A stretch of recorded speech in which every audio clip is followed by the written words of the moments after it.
Saan kaya ako makakahanap ng pwede kong pag-tradean? Uy, ayun, ang dami niyang fidgets. Makikipag-trade nga ako sa kanya. Hi, pwede pa tayo mag-trade? Trade tayo? Sige, ito na lang iti-trade ko sa'yo. Ano namang iti-trade mo sa akin? Ano iti-trade mo sa akin? Pwede pa hawak dahil ang ganda niyan. Tin-trade mo sa akin. Ang ganda-ganda pa nito ah. Ito oh.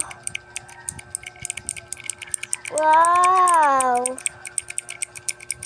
Ang ganda talaga nito tin-trade mo sa akin. Super thank you. Ito pa rin iti-trade mo sa akin.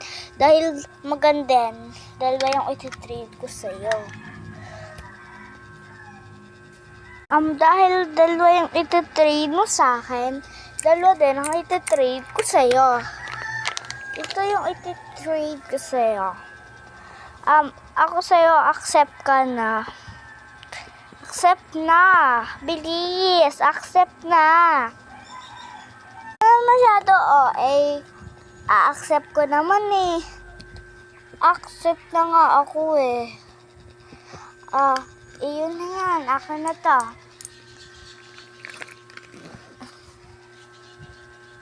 Ang ganda naman ito. Iti-trade ko sa'yo lahat ng figures ko. Dapat iti-trade mo din sa akin yung lahat ng mga karami mo. Ito iti-trade ko sa'yo. Tapos ito. Tapos itong pop-it. Sa trade mo sa akin lahat yung ano mo ha. Yung lahat ng karami mo.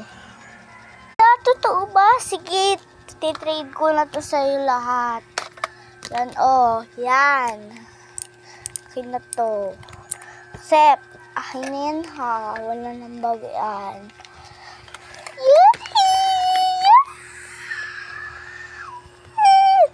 Ang dami ko ng fidgets! Ang dami ko ng fidgets! Ang dami ko ng karami. Favorite ko pa naman to. Hi guys! Nagustuhan nyo ba ang video kong trading live? Kung nagustuhan nyo to, mag-comment lang kayo para sa part 2.